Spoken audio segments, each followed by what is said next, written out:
सामईन कराम, आप सुन रहे हैं एक दिलचस्प उर्दू जासूसी कहानी जिसका नाम है गाजी।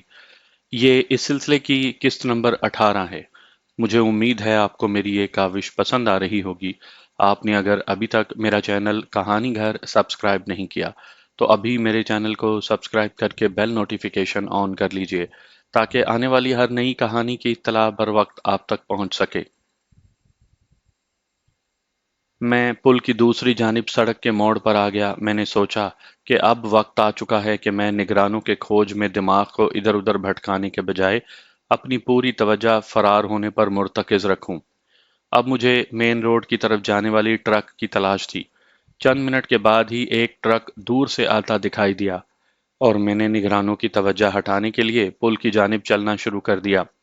मैंने सोचा था कि मैं ट्रक को मोड़ तक पहुंचने और रफ्तार कम करने तक पुल की सिर्फ 3 या 4 सीढ़ियां ही चढ़ूंगा। मेरा रुख प्लेटफॉर्म की तरफ देखकर निगरान उसी जानिब मुतवज्जा हो जाएंगे। मैं अचानक पलट कर भागूंगा और ट्रक के पीछे लटक जाऊंगा। ट्रक मेन रोड पर पहुंचेगा तो यकीनन मेन रोड पर दाखिल होने के लिए दोनों जानिब आती जाती ट्रैफिक में अपना रास्ता बनाने के लिए रुकेगा या आहिस्ता हो जाएगा, और मैं ट्रक से कूदकर मेन रोड की बाएं जानिब भागूंगा और सड़क की दूसरी जानिब की गलियों में गायब होने की कोशिश करूंगा। ट्रक करीब आया तो मैं यकबारगी पलटा और तेजी से सीढ़ियां फलांगते हुए ट्रक के करीब पहुंच गया। उस ट्रक के पीछे जंजीरें लटकी हुई नहीं थी। मैंने ट्रक के अकबी खुलने वाले तख्ते को उछलकर दोनों हाथों से मजबूती से थाम लिया। ट्रक इस दौरान मोड़ काटकर अपनी रफ्तार बढ़ा चुका था। ये सारा अमल 30 सेकंड से भी कम वक्त में पूरा हुआ। मेरे इस गैर मुतवक्के इकदाम से निगरान इतने हवास बाख्ता हो चुके थे कि कोई फौरी रद्द अमल ना कर सके। ट्रक मेन रोड पर पहुंचने के करीब था कि मुझे सीटियां बजने के साथ साथ पिस्तौल की गोलियां चलने की आवाजें आईं। मैंने गर्दन घुमाकर देखा तो पुल के पास खड़े निगरानों के अलावा सड़क पर गाहकों के रूप में खड़े निगरान भी ट्रक की तरफ दौड़ रहे थे। मेन रोड आते ही ट्रक आहिस्ता हुआ तो मैंने ट्रक से छलांग लगाई और मेन रोड पर बाएं जानिब भागना शुरू कर दिया। तफ्तीशी कमरे में मेरे जिस्म पर जो तशद्दुद किया गया था, उन चोटों का दर्द मुझे भागते हुए अपनी टांगों में महसूस हुआ। मेरा पीछा करने वाले मेन रोड तक पहुंच चुके थे और मेरे लिए तेज भागना मुश्किल हो रहा था। मेन रोड पर एक पीपल का दरख्त था।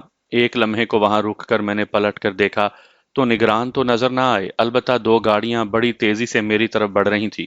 मैंने ट्रैफिक से भरी सड़क को इतनी तेजी से क्रॉस किया कि कई गाड़ियों को इमरजेंसी ब्रेक्स लगानी पड़ी। सड़क के दूसरी जानिब पहुंचते ही मैंने फुटपाथ पर आगे दौड़ना शुरू किया। मेरी तरफ आने वाली गाड़ियां सड़क के बाएं जानिब थीं, जबकि मैं सड़क के दाएं जानिब आगे भाग रहा था। 50 कदम के फासले पर मैंने अपनी तरफ आने वाली एक प्राइवेट गाड़ी को फुटपाथ के साथ रुकते देखा। अगरचा मेरे मंसूबे में ये बात शामिल नहीं थी, लेकिन हालात को देखते हुए मैंने सोचा कि अगर मैं ये गाड़ी छीन लूं तो ताकुब करने वाली गाड़ियों के उल्टी जानिब भगा कर ले जाऊंगा। ट्रैफिक के रश में ताकुब करने वाली गाड़ियां यू टर्न लेने में लामहाला कुछ वक्त तो सर्व करेंगी और इस दौरान मैं उनकी पहुंच से बहुत दूर पहुंच चुका होऊंगा। मैंने अपने भागने की रफ्तार बढ़ाई। सड़क के दूसरी जानिब ताकुब करने वाली गाड़ियां मेरे बिल्कुल मतवाजी पहुंच चुकी थी। प्राइवेट गाड़ी का ड्राइवर गाड़ी से निकल रहा था कि मैं उसके सर पर पहुंच गया। हथियार तो मेरे पास कोई नहीं था। मैंने उसकी कनपटी पर हाथ की जोरदार जरब लगाई और वो लड़खड़ाता हुआ सड़क पर गिर गया। उसके हाथ से चाबी छीनकर मैं गाड़ी में दाखिल हो ही रहा था कि मुझे फायर की आवाज के साथ साथ अपनी दाएं पिंडली में गोली लगने का एहसास हुआ। पिंडली के दरमियानी हिस्से में महसूस होता था कि किसी ने दहकते कोयले रख दिए हों। मैंने चाबी इग्निशन में डाली और गाड़ी स्टार्ट कर ली। गाड़ी को सड़क पर डालते हुए मैंने देखा कि निगरानों की गाड़ियों में से निकले हुए दो अफराद सड़क को आधा क्रॉस कर चुके थे और जूं ही उनके सामने से ट्रैफिक हटती वो मुझ पर फायर कर देते। गाड़ी की बॉडी के अगले हिस्से पर 5-6 गोलियां जरूर लगी होंगी। गालिबन वो पूरी सड़क इसलिए क्रॉस नहीं कर रहे थे क्योंकि उन्होंने मुझे गाड़ी छीनते और उसमें बैठते देख लिया था।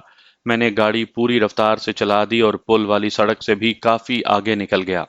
मुझे अपने फरार में कामयाबी का यकीन हो चुका था। मेरी दाएं पिंडली से खून मुसलसल बह रहा था, लेकिन इन हालात में उस तरफ ध्यान देने का वक्त नहीं था। मैंने बैक व्यू मिरर में देखा कि निगरानों की दो गाड़ियों से मुख्तलिफ दो और गाड़ियां इंतहाई तेज रफ्तारी से दाएं बाएं होती और ट्रैफिक को चीरती मेरी गाड़ी के करीब आ रही थी। मैंने पूरा एक्सीलेटर दबा दिया, लेकिन भारत की बनी हुई इस हिंदुस्तान नामी गाड़ी की रफ्तार ना बढ़ सकी। मेरा पीछा करने वाली दोनों गाड़ियां अब बिल्कुल मेरे पीछे थी और हमारे दरमियान अब कोई रुकावट नहीं थी।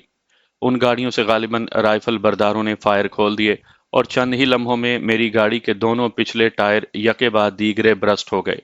गाड़ी लड़खड़ाई, लेकिन मैंने स्टीयरिंग पर काबू रख कर उसे उलटने से बचा लिया।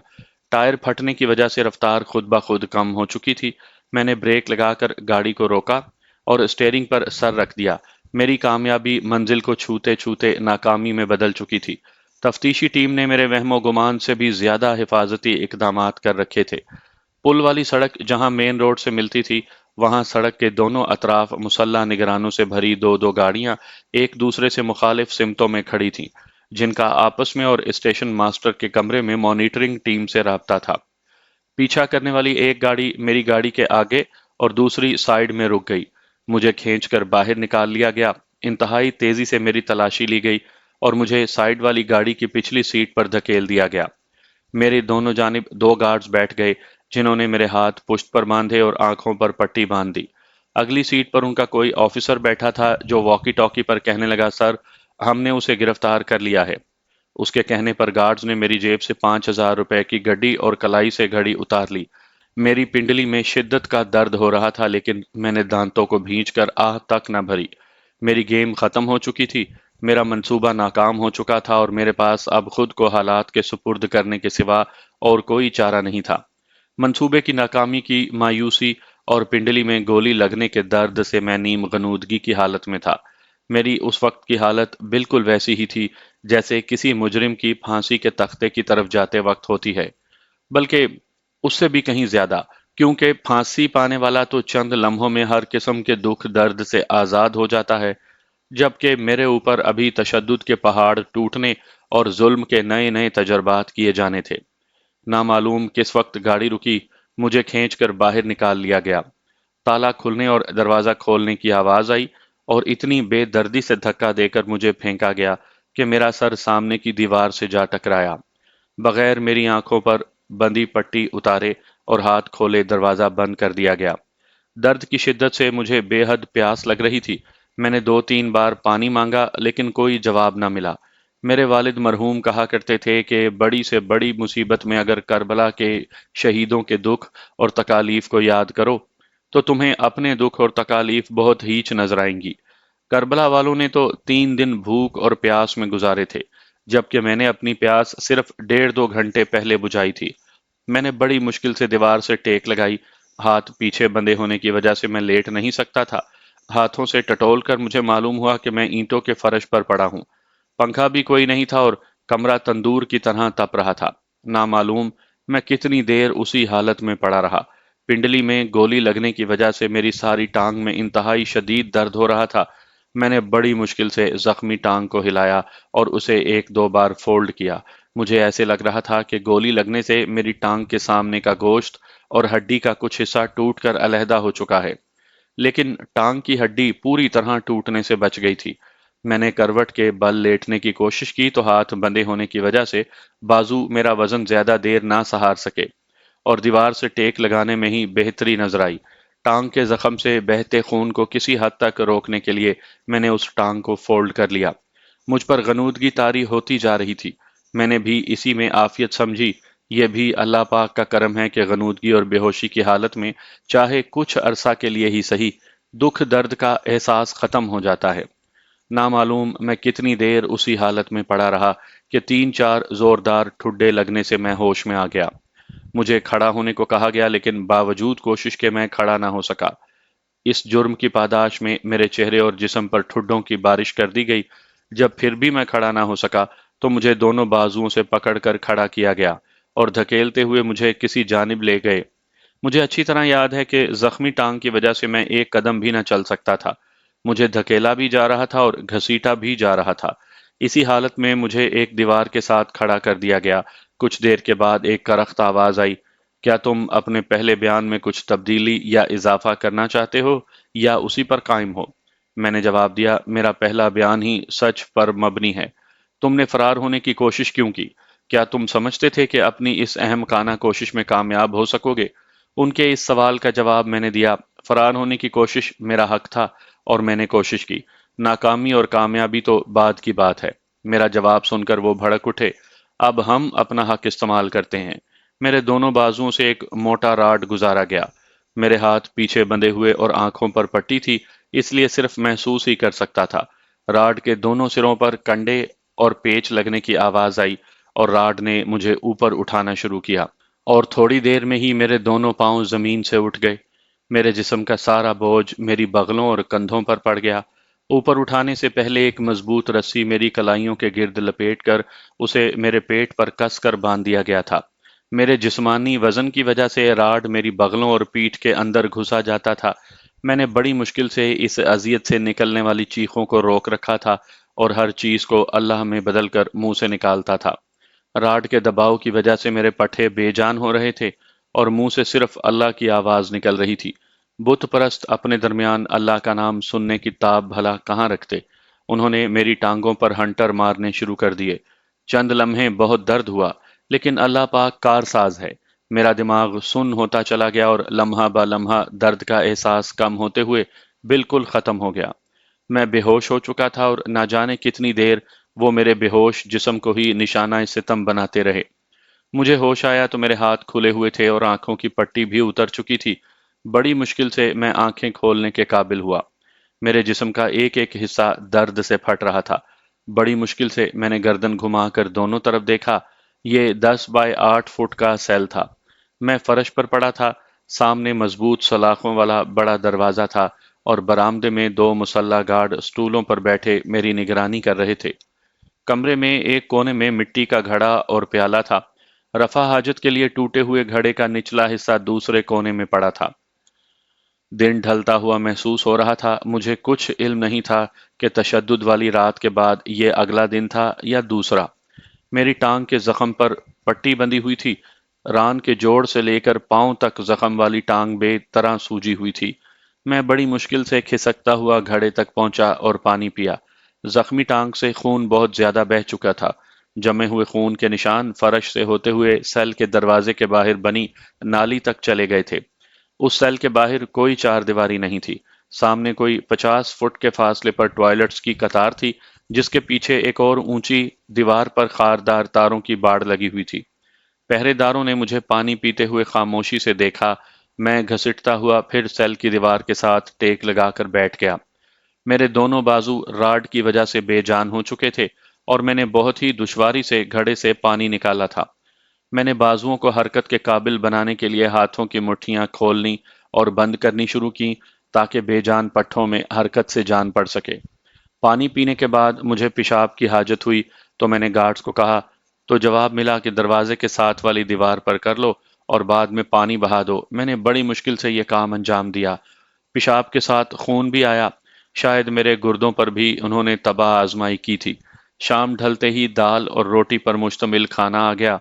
गार्ड्स ने अपनी औकात दिखाई और दाल का प्याला सलाखों में से ऐन उस जगह से मुझे थमाया जहां हाजत से फारिग होकर मैंने पानी बहाया था, और रोटी भी उसी जगह से थमाते हुए जानबूझकर फर्श पर गिरा दी। दो चपातियां थीं। मैंने ऊपर वाली चपाती खा ली और नीचे वाली दाल के प्याले के साथ लौटा दी। चपाती खाते हुए मुझे हर निवाला चबाते हुए क्रिच क्रिच की आवाज आती थी। फरार के बाद मुंबई में मुकम्मल मेडिकल चेकअप से मालूम हुआ कि मेरी अंतड़ियों और मैदे में शीशे के बारीक जर्रात चुभे हुए हैं। रात को फिर मुझे कलाइयों में रस्सी और आंखों पर पट्टी बांधकर टॉर्चर सेल में ले जाया गया। वहां मेरी आंखों से पट्टी उतार दी गई। जख्मी टांग की वजह से मैं बगैर सहारे के खड़ा नहीं हो सकता था। तफ्तीशी टीम के अफराद नए थे। टीम के सरबरा ने मुझसे पूछा, do you want to say something, यानी क्या तुम कुछ कहना चाहते हो? मैंने जवाब दिया, यस यू आर स्वाइन्स, हाँ तुम सुअर की औलाद हो। मैं चाहता था कि वो इश्ताल में आकर मुझ पर फौरी सख्त तशद्दुद शुरू कर दें, ताकि मैं जल्द ही बेहोश और तशद्दुद की तकलीफ के एहसास से बच जाऊं। मेरी दी हुई गाली सुनकर तफ्तीशी टीम का एक रुकन कुर्सी से उठने लगा, लेकिन सरबरा ने उसे बिठा दिया और कहा, don't worry, we will give him a better lesson, यानी फिक्र ना करो, हम इसे अच्छा सबक पढ़ाएंगे। उसके कहने पर गार्ड्स मुझे घसीटते हुए एक लंबी मेज पर ले गए, जिस पर लिटाकर मेरा जिस्म गर्दन से पांव तक चमड़े की पट्टियों से इस तरह बांध दिया गया कि मैं जरा सी भी हरकत के काबिल न रहा। پھر میرے کان میں گیلا کر کے ایک کلپ لگا دیا گیا، جبکہ دوسرا کلپ میرے پوشیدہ عضو پر۔ یہ 3rd ڈگری کا ٹارچر تھا جس کا مجھے نشانہ بنایا جانے والا تھا۔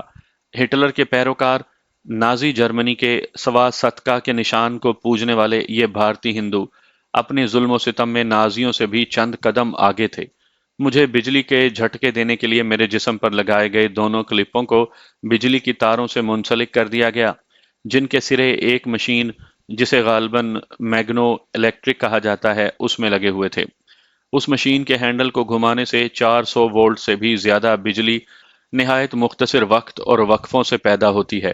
یہ مختصر وقت کے جھٹکے انسان کو ہلاک تو نہیں کرتے، لیکن اتنے تکلیف دہ اور اذیت ناک ہوتے ہیں جسے قلم تحریر کرنے سے عاجز ہے۔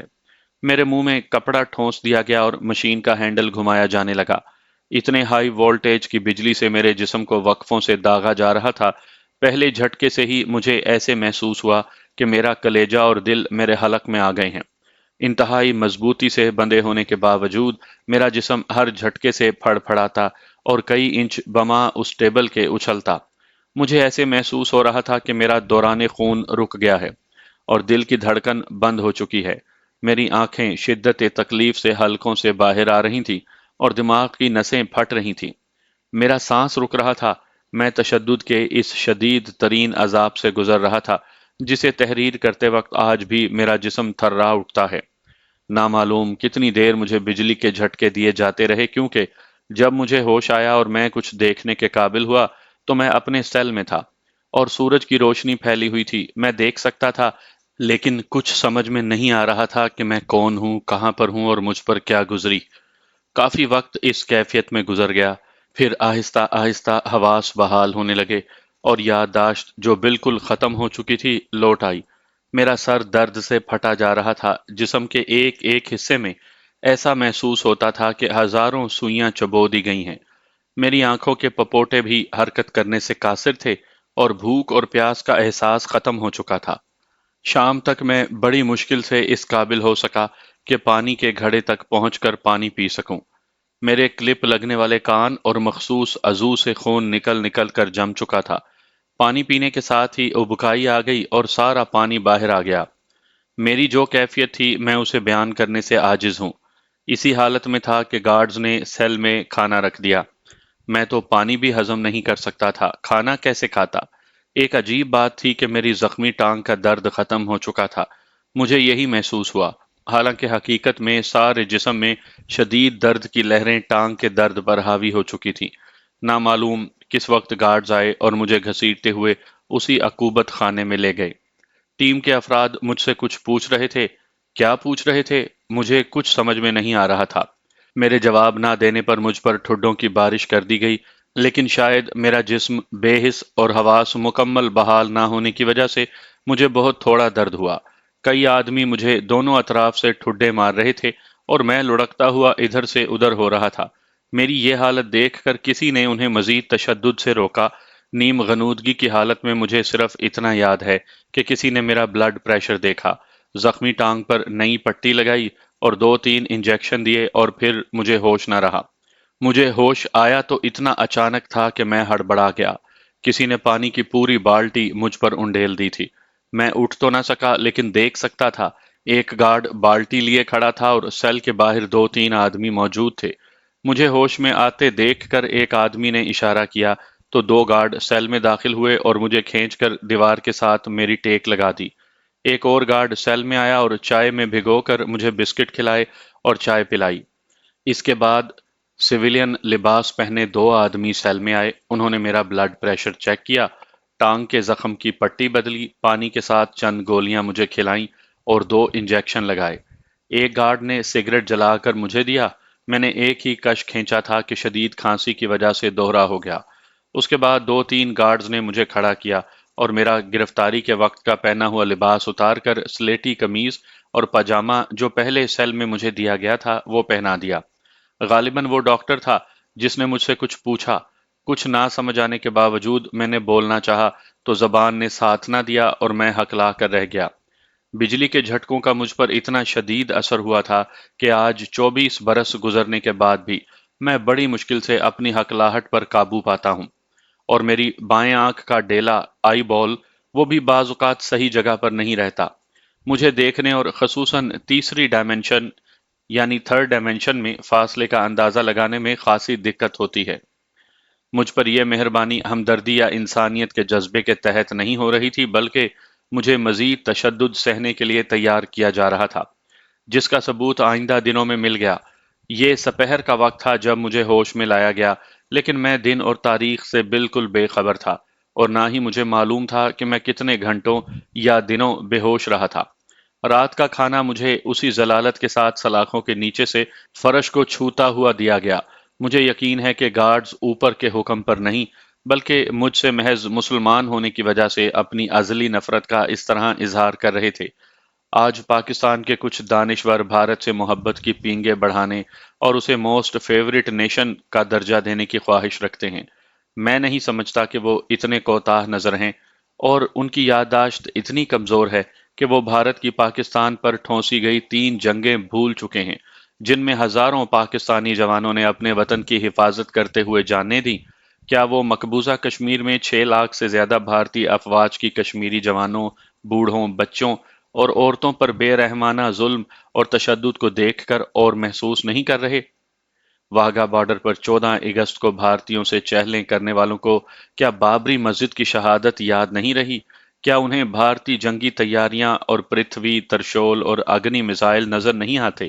کیا انہیں سن 71 میں سکوتے ڈھاکہ کے بعد اندرا گاندھی کی وہ تقریر بھی بھول گئی، جس میں اندرا نے فخریہ کہا تھا کہ ہم نے 1000 سالہ بدلہ لے لیا ہے، جبکہ اس وقت پاکستان کے وجود میں آئے صرف 24 برس گزرے تھے؟ حیف صد حیف ان بھارت نواز لوگوں پر حیرت ہے، وہ بھارت سے شوق محبت میں اپنی غیرت ملی اور حمیت کو بھی فراموش کر چکے ہیں۔ میں نے ہندوؤں کو اس کے اصلی روپ میں اس وقت دیکھا ہے جب میں بے بس ان کی حراست میں تھا۔ چانکیہ کے اصولوں کے وارث اگر مجھے پاکستانی جاسوس سمجھ کر مجھ پر تشدد کی انتہا کرتے تو مجھے ہرگز افسوس نہ ہوتا، لیکن تشدد کے علاوہ مجھ سے صرف مسلمان ہونے کی وجہ سے نفرت اور میری مجبوری اور بے بسی کی حالت میں میرے مذہب اور میرے رسول صلی اللہ علیہ وآلہ وسلم کی شان میں گستاخی کرنا ان کی اصلی ذہنیت کی عکاس تھی۔ آج ہمیں بھارت سے سمجھوتے کرنے والوں کے بجائے محمد بن قاسم، محمود غزنوی، احمد شاہ ابدالی اور غازی علم دین شہید کی ضرورت ہے، جو ہندو کو اس کے اصلی مقام پر رکھ سکیں۔ میں تو اپنے جسم پر بھارتی تشدد کے نشان دیکھ کر فخر کرتا ہوں کہ میں نے یہ زخم اپنے وطن عزیز کی خاطر کھائے۔ کیا یہ بھارت نواز اپنے جسم پر بھارتی تشدد کی ایک معمولی سی پن چبھنے کا بھی ثبوت دکھا سکتے ہیں؟ بھارتی شراب کی چسکیاں لینے والے یہ میر صادق اور میر جعفر کے جانشین بھارت سے اپنی وفاداری نبھاتے ہوئے کردار کے غازی بننا تو دور کی بات ہے، گفتار کے غازی بھی نہ رہے۔ اس رات مجھے انٹیروگیشن کے لیے نہیں لے جایا گیا۔ دوسرے روز دن کو ڈاکٹر پھر آیا، میری پٹی تبدیل کر کے انجیکشن لگائے اور دوا کی گولیاں دی۔ میری ٹانگ کا زخم آہستہ آہستہ مندمل ہو رہا تھا، سوجن اور درد میں بھی کمی ہو گئی تھی۔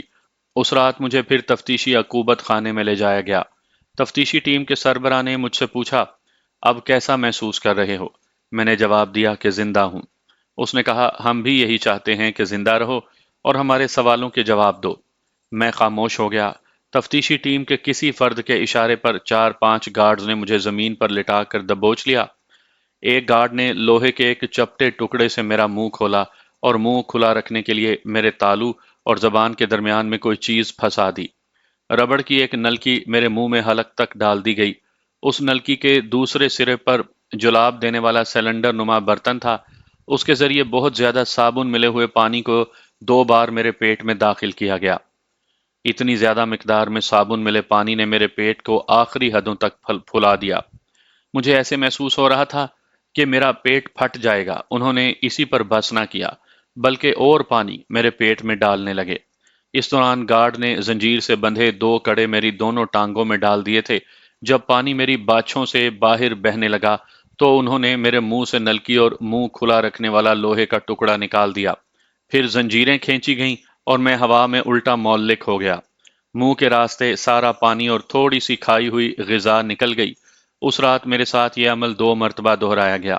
پانی میں نامعلوم کیا ڈالا گیا تھا کہ پانی نکلنے کے بعد میرے پیٹ میں آگ سی لگ گئی۔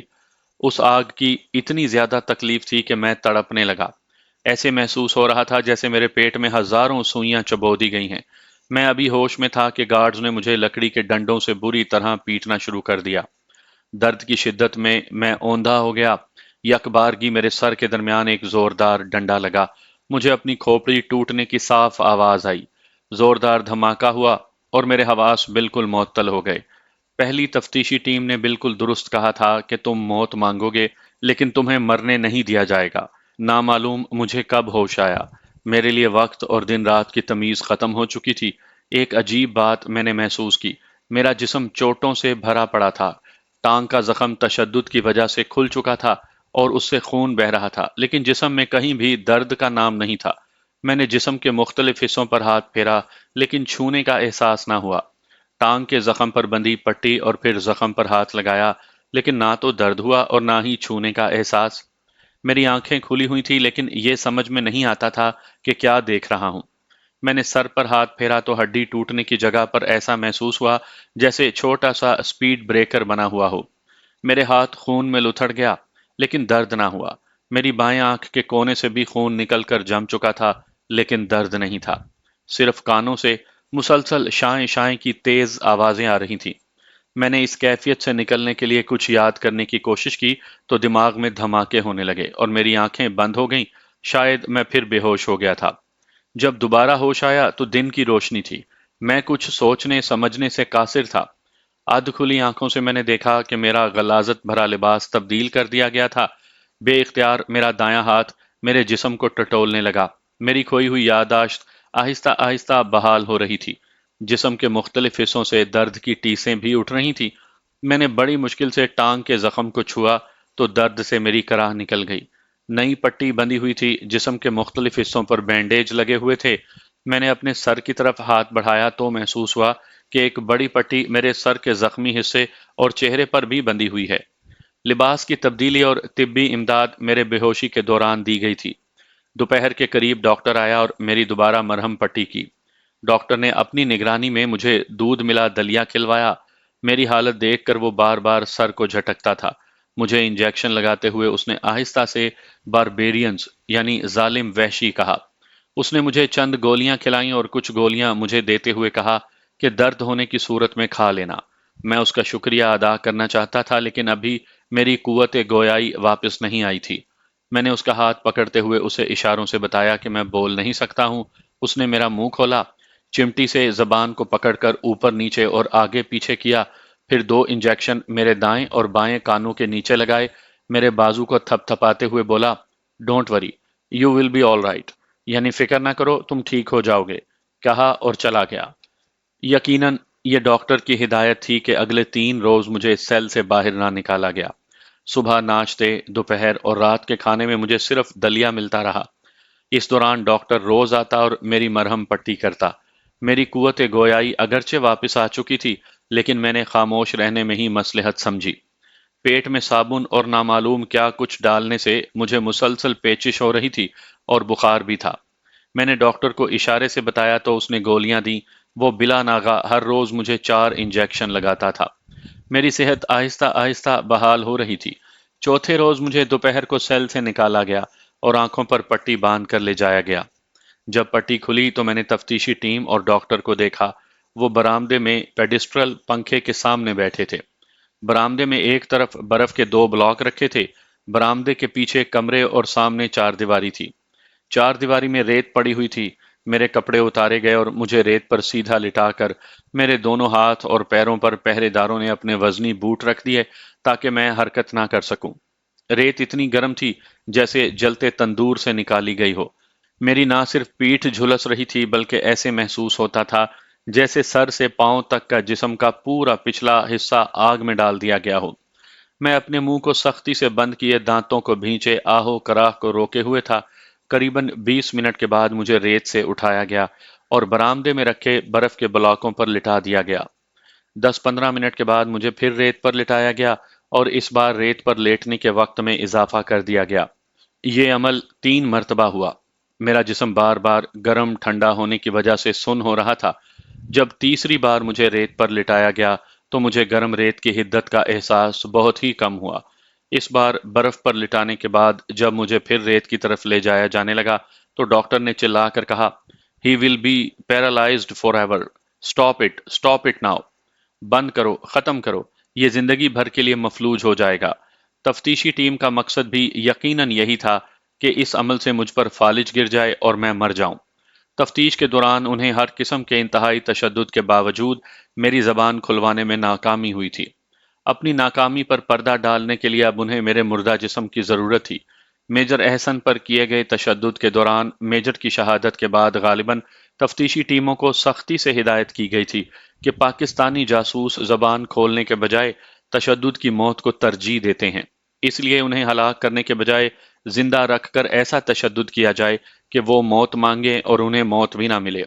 शायद ऐसी हालत में उनकी कुव्वत मुदाफ़त ख़त्म हो जाए और वो बोलने पर मजबूर हो जाएं। तफ्तीशी टीम ने डॉक्टर के रोकने पर उससे बहस शुरू कर दी, लेकिन डॉक्टर के ये कहने पर खामोश हो गए कि अगर तफ्तीश करना तुम्हारी जिम्मेदारी है तो मुलजिम को जिंदा रखना मेरी जिम्मेदारी है। इस वक्त मुलजिम की हालत ऐसी नहीं कि उस पर मजीद तशद्दुद किया जाए। मेरी इजाज़त के बगैर अगर तुमने मुलजिम को सेल से निकाला तो मैं तुम्हारे खिलाफ जनरल को रिपोर्ट कर दूंगा। ये सारी गुफ्तगू अंग्रेजी में हो रही थी। डॉक्टर ने हिंदी में गार्ड्स को हुक्म दिया कि मुझे कपड़े पहनाए जाएं। उसके हिंदी लबो लहजे से साफ दिखाई दे रहा था कि वो पारसी मजहब का है, वरना किसी हिंदू डॉक्टर से ऐसे सलूक की तवक्को नहीं की जा सकती। मुझे सेल में वापस लाया गया। डॉक्टर भी थोड़ी देर के बाद सेल में पहुंच गया। उसने खुद अपने हाथ से मेरी पुश्त और गर्म रेत से मुतासरा हिस्सों पर कोई ऑइंटमेंट यानी मरहम लगाया, इंजेक्शन दिए और टांग और सर की पट्टी तब्दील की। कंपाउंडर उसके साथ था, लेकिन डॉक्टर ने ये सब काम खुद किए। गालिबन वो मरते हुए इंसान की खिदमत करके उसकी दुआएं लेना चाहता था। मैंने उसका शुक्रिया अदा करना चाहा तो उसने सरगोशी में कहा, never talk otherwise you will be taken again for torture, यानी हरगिज मत बोलो वरना तुम्हें तशद्दुद सहने के लिए दोबारा ले जाएंगे। मैंने तशक्कुर भरी नजरों से उसे देखा और वो मुस्कुराता हुआ चला गया। उस रोज के बाद मुझे तशद्दुद या तफ्तीश के लिए नहीं ले जाया गया। डॉक्टर हर रोज मेरी मरहम पट्टी के लिए आता था। 2-3 रोज बाद मेरी खुराक में तब्दीली कर दी गई और दलिया सिर्फ नाश्ते में और दोपहर और रात के खाने में दाल चपाती मिलने लगी।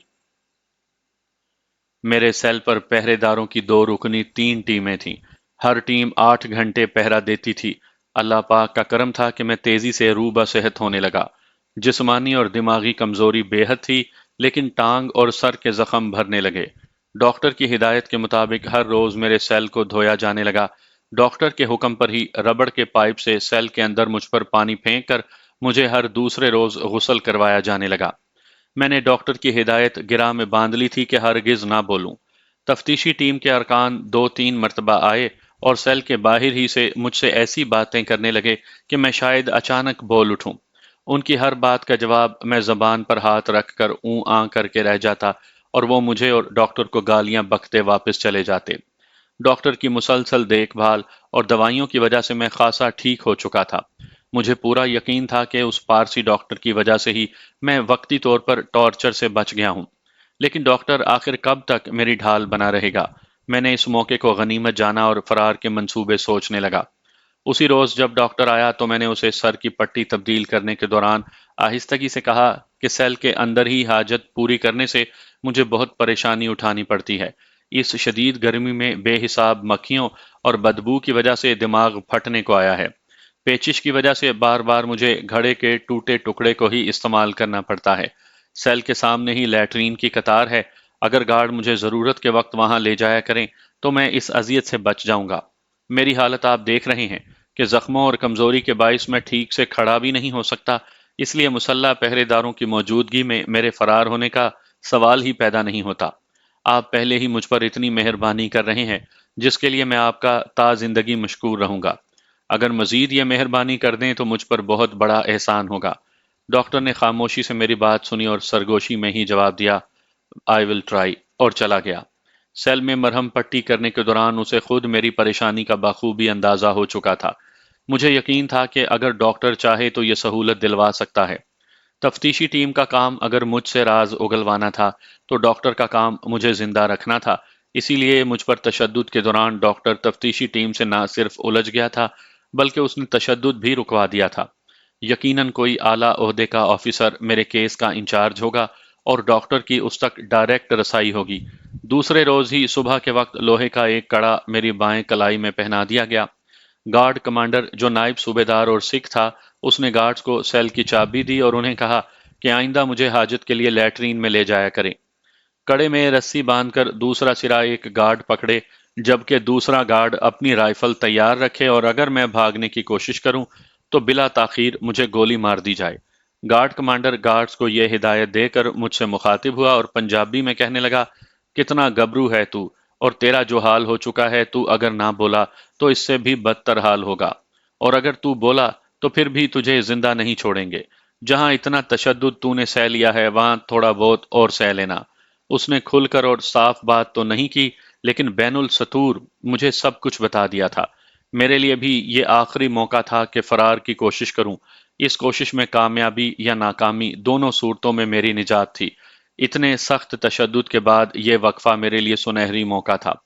जबान मैंने खोलनी नहीं थी और अब मजीद तशद्दुद सहने का मुझ में हौसला भी नहीं था।